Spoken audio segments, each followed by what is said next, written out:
아무래도 내가 자면 나는 못 느끼니까 그래서 안전하다고 생각을 하는데 모든 반응을 못 느끼는 건 아니에요. 그 통증을 낮추기 위해서 기계가 있기 때문에.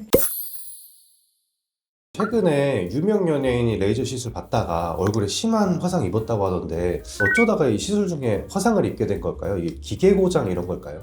기계 리프팅이나 다른 모든 레이저라는 것들 어떻게 에너지원을 발생하는 방법만 틀릴 뿐이지 열을 발생시키는 거는 똑같은 원리입니다. 우리 피부나 조직은 수분을 갖고 있거든요. 그 수분을 자극을 해서 열을 일으키는 거예요. 다 그럴 위험성을 갖고 있는데 최근에 들어서는 이제 이런 여러 가지 안전장치들이 기계들이 다 많이 갖고 있죠. 어느 정도 열이 올라오거나 또 시술 받는 사람의 반응도를 느끼게 되면 열원을 차단을 하거나 그 중간에 열을 식히기 위해서 냉각을 주는 여러 가지 그런 안전장치들이 자동화되어 있어요. 그런데 문제가 있어요. 뜨거운 반응을 느끼는 신경은 굉장히 늦게 반응을 해요. 우리 요리 같은 거 하다가 뜨거운 후라이팬 만질 때 한참 지나고 있어야 뜨거워요. 근데 그게 또 수면 마취 속에서 정신을 잃고 자면 반응도가 떨어져요. 기계도 그 느낌의 반응에 근육의 움직임이라든지 반사돼서 올라오는 그 열의 느낌을 아마도 늦게 감지가 된 거죠. 그러다 보면 여론들이 집중해질 수 있는 위험성이 생기다 보니까 수면 마취가 그걸 더 악화시킬 수 있는 위험성은 충분히 있다고 봅니다. 그럼 원장님 왜 아직도 시술할 때 수면 마취하는 곳이 좀 많은 걸까요?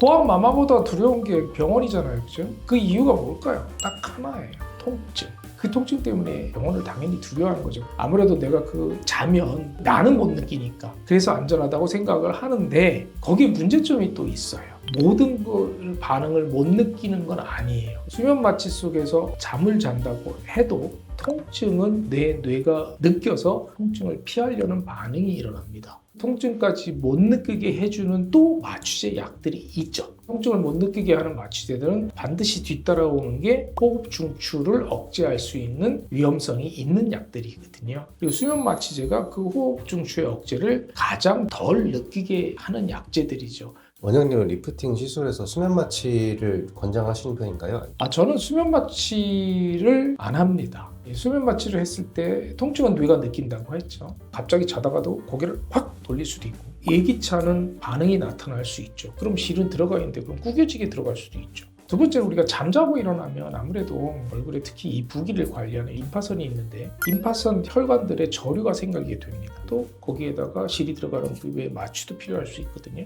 그럼 마취까지 하면 더 부죠. 그러면 정상적인 골격에 따른 피부 밑에 깊이층을 인간이 느낄 수가 없죠. 제가 실이라는 게 이 왼손의 느낌으로 하는 거거든요. 정확한 내가 원하는 위치에 어떻게 놓느냐에 따라 다른 게 이 실리프팅인데 그게 달라질 수 있어요. 이런 위험성이 있기 때문에 가능한 한 부기가 없는 상태로 해주는 게 좋고 독소 마취의 장점은 멍도 훨씬 덜 생기게 할 수 있어요. 제가 표정도 보고 반응도 보고 들어갈 때 느낌이 다르죠. 이 부위에는 혈관들이 좀 있을 것 같다 하면 그 부위는 피하면 되거든요. 그러니까 세 번째는 뭐냐면 실은 넣는 게 아니고 만드는 건다고 제가 항상 말씀드렸는데 내 골격의 변화에 자연스러운 모습으로 가져올 수 있는 그러려면 계속 그 골격의 변화를 보면서 해야죠. 그런 장점이 있기 때문에 저는 국소 마취를만 진행을 합니다. 원장님이 진행하시는 국소 마취 방식은 어떻게 다른 거예요?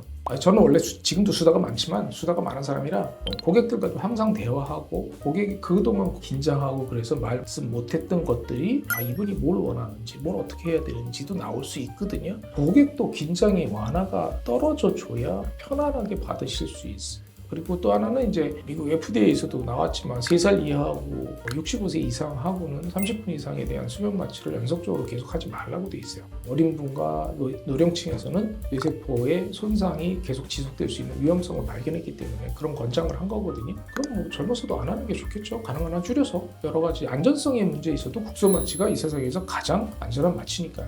국소 마취도 결국 바늘을 쓰니까 무섭던데 다른 방법은 없을까요?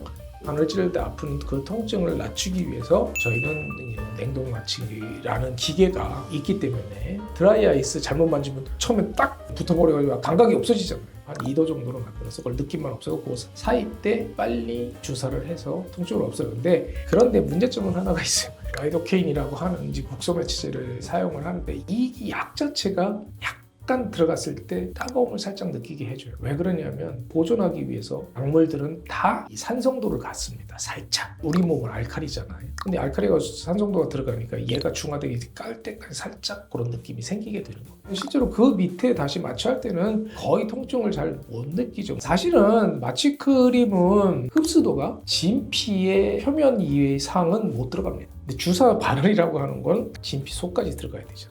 진피를 뚫을 때의 통증은 똑같습니다. 연고 마취에 아주 잘 반응하는 분은 어떤 분이냐면 아주 피부가 얇은 분. 피부가 얇으면 그 흡수도가 시간상 들어가는 게 빠르니까. 항상 제가 그래서 보통 보면 오시는 분들한테 주량을 제가 여쭤보는 경우들이 많은데 주량하고 마취 심도하고 통증 관계는 굉장히 밀접합니다. 똑같은 시스템에 작용하기 때문에 그래요. 얘를 없애서 회복하는 것도 결국 똑같은 시스템이에요. 그렇게 되다 보니까 좀 주량이 높은 분들은 통증을 좀 빨리 느끼서 수면 마취를 좀 더 선호하시는 경우들이 많습니다. 근데 이런 분들은 이제 냉동 마취를 선택하시는 게 훨씬 좋겠죠. 근데 시술도 소통이 잘 돼야 결과도 좋다고 하던데 원장님은 좀 어떤 식으로 소통하는 편이세요? 소통은 항상 해오면서 하면 시술하는 동안 이분이 뭘 원하는지도 알 수 있고 어떻게 해달라고 얘기도 할 수 있고 서로가 그거를 계속 조율하면서 할 수 있기 때문에 소통이 제일 중요하죠. 그리고 또 하나는 진리프팅을 한 번 하고 마는 게 항상 아니라고 말씀드리잖아요. 그렇기 때문에 소통을 해야 다음번에 오셨을 때 이분이 조금 더 고객이 원하는 대로 커스터마이징 해서 맞춰드릴 수가 있는 거죠. 오늘은 여러 가지 리프팅 시술에 어떤 마취제를 사용해 주는 방법이 좋은지 말씀을 드렸습니다. 통증이 두려워서 도저히 못하겠다. 그럼 당연히 통증을 없애는 방법을 찾아서 하시는 게 올바른 거죠. 단지 우리가 모든 행위를 선택을 할 때 좋은 점, 나쁜 점 이 두 가지의 균형을 굉장히 잘 찾아가는 게 저는 다 중요하다고 생각을 합니다. 우리의 몸이 다 소중하고 한 거니까 잘 지키시고 또 나이를 덜 먹게 할 수 있는 방법을 찾으시길 바라겠습니다. 오늘 내용이 조금이라도 도움이 되셨다면 좋아요, 알림, 구독 설정 부탁드립니다. 지금까지 진로의학계 팽팽닥터 조민영이었습니다. 감사합니다.